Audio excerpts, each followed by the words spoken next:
Well,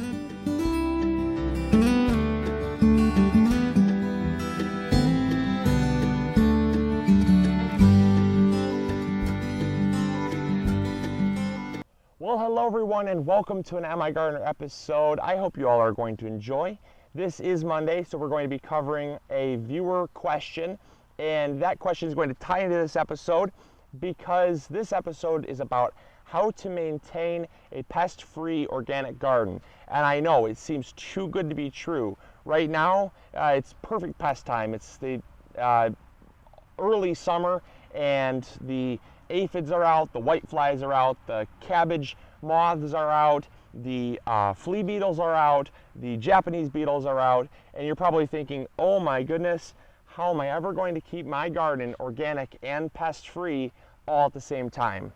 And it's very simple actually. I honestly hope that this episode will be not only motivation, but will be an inspiration, because I have never once sprayed my garden with an insecticide or a pesticide or anything like that.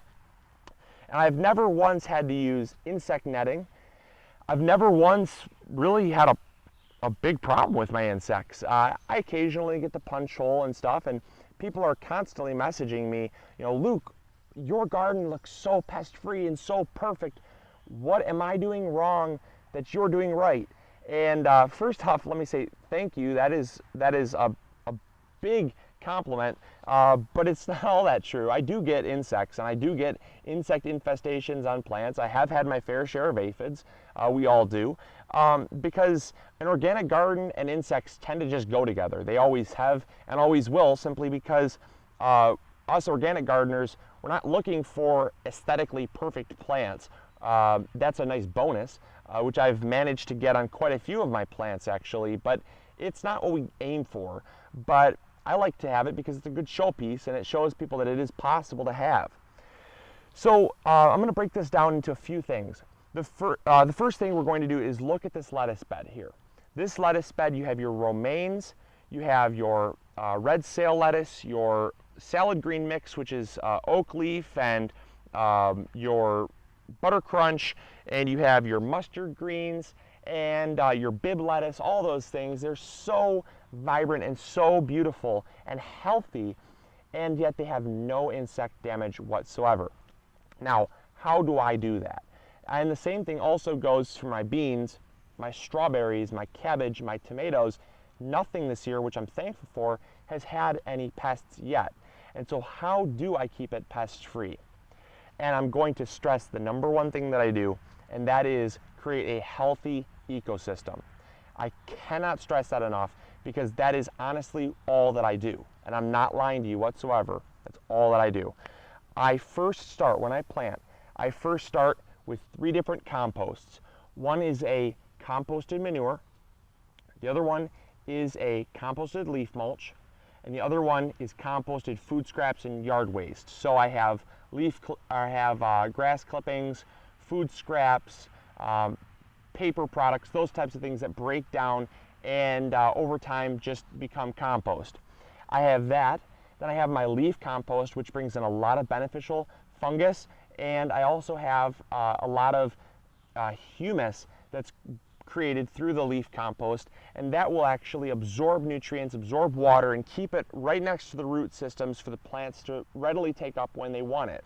And the last thing is the animal compost, or the composted manure, which is a fertilizer source, and it also brings in lots of different beneficial bacterias, and it just helps to, again, make that perfect ecosystem that the plants love.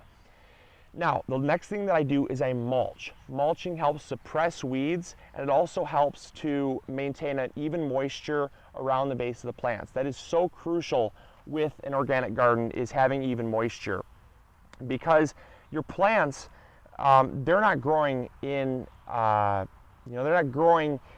what you'd consider perfect conditions. I find it almost impossible to get the perfect conditions, because that can only be emulated by nature. That can only be created by nature, and nature knows the best way to create a perfect growing condition. And so you have a less than growing condition that's being kind of, we're trying to create that growing condition that is as perfect as possible as organic gardeners. And with that comes stress to the plant. And that can be lack of nutrients. It can be lack of soil fertility, just the looseness of the soil, the aeration in the soil, just the soil composition overall. That can be less than perfect. We can also have plants that are too close together, or plants that have weeds that are stealing nutrients from the plants, or just overcrowding in general. All those things can cause stressors on our plants. And we've talked about this before, but in nature we have something called pheromones. And pheromones are given off by insects and animals alike, and they give it off a lot of times when there's a stressor. That stressor is also available, or that chemical is also available in these plants, but it's not a pheromone. It's a different chemical, but that chemical, when we stress out our plants, no matter what it is, that chemical is sent off into the air, and insects like aphids and whiteflies will pick up on that, and they will hone in on that plant. And that is a green go flag all the way. Keep waving it, and that will actually tell them to just attack this plant. Now, what's one way to combat that? Give it what it needs to create a healthy plant, a healthy environment, to make it as healthy as possible. These plants are showing no signs of stress whatsoever. They're almost beginning to flower, but that's just because of the time of season. However, when you have cabbages or kales or whatever, you'll notice that those ones that go longer into the season, if you don't keep up on them and keep them fertilized and keep them watered, they start to show some signs of stress. That's when those insects just go right in there and attack your plant. Another thing is, when you are growing your plants, no matter what it is, they can create what's called a biofilm. And that's what my environment is actually creating, is a biofilm on these leaves. It is the shiny, waxy coating that's actually it's more of a secretion, actually. It's a secretion by beneficial bacteria that are all over these leaves. There's enzymes and bacteria, and that biofilm is actually a shield against the plant. So the leaf will have this biofilm that's produced by these beneficial insects and bacteria, and the harmful insects fly onto the leaf and they say, oh no, we can't bite into this plant. The biofilm prohibits us for doing that. And then also what happens when you have a healthy plant is the leaf structure will get nice and thick. It will get very firm and rigid and sturdy. And when the insects fly in there, like the aphids, they like to suck out all the juices out of the leaf. And so they'll fly on the bottom of the leaf, and they will say, oh no, we can't get our teeth into this leaf, it's too thick. So then what happens? They simply go on and find another place. Same thing happens with the cabbage moths. They fly into your cabbage plant. If you have a very healthy cabbage plant with no stressors whatsoever, you're going to notice a very almost transparent, not really transparent, but a very white, waxy coating on your leaves. It's almost kind of a shimmery blue color. It's so beautiful. And you get that on kales. All of your brassicas form this very beautiful, shimmery blue color to them. That is a biofilm, and you'll notice that the cabbage moths that normally wreak havoc on one that doesn't have it, you'll notice that they'll fly onto your plants and they'll simply fly away, because the cabbage caterpillar cannot attack the plant, because it can't eat anything, it can't get any food, so it's going to obviously starve to death, so it simply goes somewhere else. And that is the secret. That is the secret right there. Maintaining a perfect environment with mulch, compost. I also give them fertilizer in the beginning to give them all the nutrients they're going to need. I keep them well watered. The mulch also helps keep the water near the roots. I also amend the soil with beneficial bacteria and azomite and rock dust to give them the trace minerals they're going to need. So I make sure that I give them everything that I possibly can give them to give them the best fighting chance possible, so that I don't have to use sprays or netting or anything like that. And so, yeah, it is that simple. I know a lot of people are probably doubting me, but seriously, try it for yourself and you'll be amazed at the results. Just give it a try for 1 year.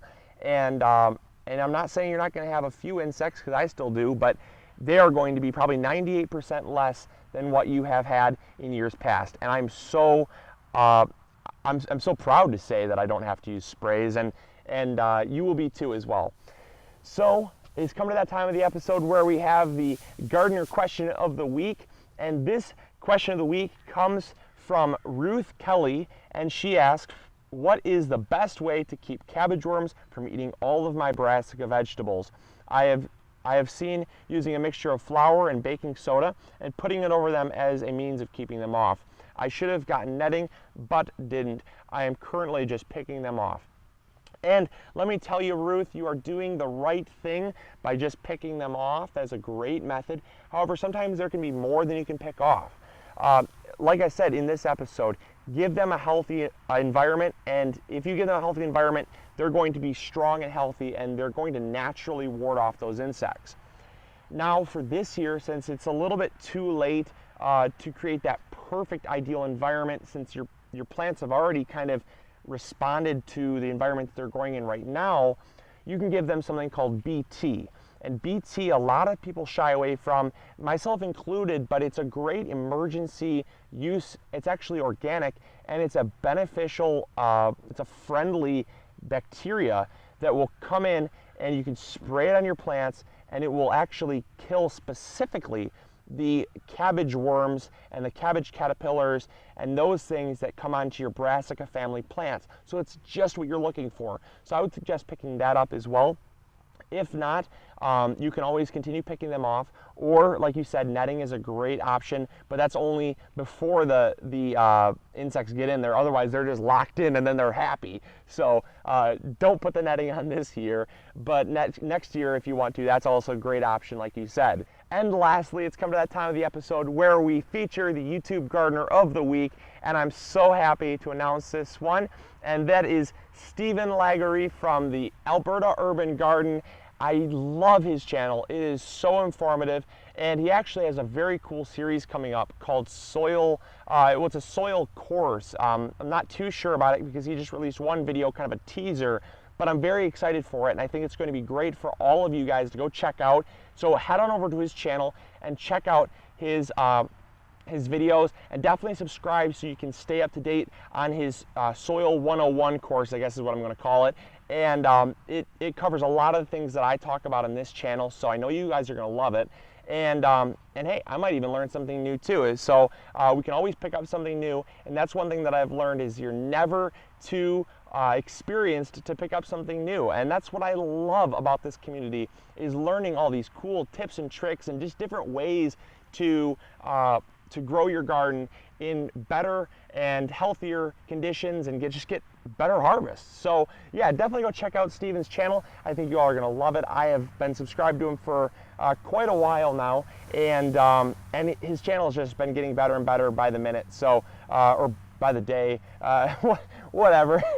But anyways, so I will talk to you all later. Hopefully you enjoyed this episode, and hopefully you learned something new. If you did, please let us know in either the comments box or on our Facebook page, Twitter page. Doesn't matter, but we love to know what you learn. And also make sure to check out our other social media streams. We're on pretty much every single one. You can find all the links in the description box below or on our homepage. And also check us out at www.MIgardener.com, where we have actually other bonus growing guide playlists that you can check out, and stuff that you can't really find here on YouTube. So I will talk to you all later. This is MIgardener reminding you to grow big or go home, and I'll talk to you all later. See you later.